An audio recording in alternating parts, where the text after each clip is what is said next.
Hi, నా స్టైల్లో పప్పు కర్రీ. యాక్చువల్గా ఒక చిన్న టిప్ చెప్దామని ఈ వీడియో చేస్తున్నాను. మనం పప్పు ఉడకబెట్టేటప్పుడు ఆయిల్, పసుపు వేస్తాం కదా ఉడికించేటప్పుడు. ఎప్పుడైతే పొంగు వస్తుందో ఆ పొంగుని తీసేయాలి. ఆ వాటర్ అంతా తీసేసి కొత్తగా వాటర్ యాడ్ చేసుకోవాలి. ఇలా చేస్తే మనకి దాదాపుగా గ్యాస్ ఇష్యూ అనేది రాదండి. పప్పు తింటే ఎలాంటి పొట్ట ఉబ్బరం కానీ ఏది ఉండదు. ఇది నా చిన్న టిప్. ఇది చెప్పడానికే ఈ వీడియో చేస్తున్నాను. పప్పు నానబెట్టకపోయినా ఏం కాదు ఇలా చేస్తే.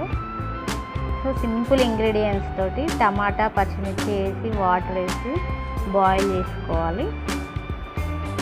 కొద్దిసేపు బాయిల్ అయ్యాక పప్పులోకి కారం, ఉప్పు వేసుకోవాలి. వేసుకొని కలిపి కాసేపు ఉడకనివ్వాలి.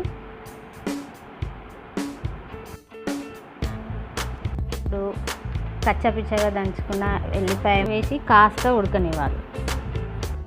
పప్పు అయ్యేలోపు పోపు వేసుకుందాం. ఆయిల్లో కొంచెం జీలకర్ర, కొంచెం ఆవాలు కాస్త వేగాక 4-5 వెల్లుల్లి రెబ్బలు వేసుకోవాలి.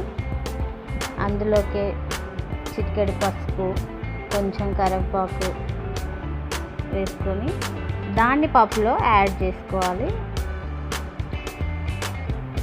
అంతే అండి, సింపుల్ పప్పు కర్రీ. చాలా బాగుంటుంది. ఒక్కసారి ట్రై చేసి చూడండి.